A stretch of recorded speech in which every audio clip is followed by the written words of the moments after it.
Would you want to give me some details?" Davis considered. A few drops of spray came over the Esperance's side. "No," said Davis, "not just yet.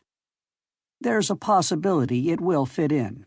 I'd like you to make one, and maybe it will fit in somewhere. But Laruby is the best angle we've got so far. There is one gadget I'd give a lot to have. You know, a depth finder. It sends a pulse of sound down to the bottom and times the echo coming back. Very much like radar in a way. Both send out a pulse and time its return." Terry nodded. There was no mystery about depth finders or radars. "We've got a depth finder on board," said Davis. "If I sail a straight course and keep the depth finder running, I can make a profile of the sea bottom under me. If I had a row of ships doing the same thing, we could get profiles and have a relief map of the bottom." "That's right," agreed Terry. "What I'd give a lot for," said Davis, "would be a depth finder that would send spot pulses, like radar does. Aimed sound pulses. And an arrangement made so it could scan the ocean bottom like radar scans the sky. One boat could make a graph of the bottom in depths and heights, mapping even hummocks and hills underwater. Could something like that be done?" "Probably," Terry told him. "It might take a good deal of doing, though." "I wish you'd think about it," said Davis. "I know a place where I'd like to use such a thing. It's in the Luzon Deep. I really would like to have a detailed picture of the bottom of a certain spot there." Terry said nothing. He had been made angry, then mollified, and now he felt tempted to grow angry again. There was nothing definite in what was wanted of him, after elaborate machinations to get him aboard the Esperance. He was disappointed. "Good breeze," said Davis in a different voice. "We might as well hoist sail and cut off the engine. Take the wheel?" Terry took the wheel. Davis went forward. 4 dungareed figures came up out of the forecastle. The sails went up and filled. The engine stopped. The motion of the boat changed. More spray came aboard, but the movement was steadier.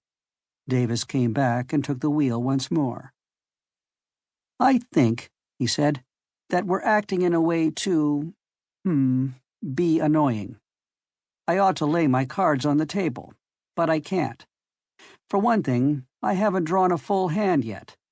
For another, there are some things you'll have to find out for yourself in a situation like this." "Such as?" "Well," said Davis with a sudden dogged air, "take those Orejas de ellos for an example. Ellos are supposed to be some sort of beings at the bottom of the sea, who listen to fish and fishermen. It's a superstition, pure and simple. Suppose I said I was investigating the possibility that there were such beings. You'd think I was crazy, wouldn't you?" Terry shrugged. "What I am interested in," said Davis, "has enough credit behind it for me to get some pretty rare electronic parts from the flat top in harbor back yonder. Nick called them by shortwave, they sent the parts ashore and gave them to Deirdre, and she brought them out to you." Terry blinked. Then he realized. Of course, that was where just about any imaginable component for electronic devices would be found, in the electronics stores of a flat top. They needed to have such things at hand. They'd carry them in store. Davis said dryly, "They wouldn't supply parts to a civilian who was investigating imaginary gods or devils. So what I'm bothered with isn't a superstition, right?" "Yes," agreed Terry. It was true. The Navy would not stretch regulations for a crackpot civilian. It was not likely either that Horta would have implied so definitely that the Philippine government wanted somebody with Terry's qualifications to go for a cruise on the Esperance. Deirdre put her head up through the after-cabin hatch. "Dinner is served," she said cheerfully. "The wheel," said Davis to Terry. He went forward. All 4 of the non-professional seamen came with him when he returned.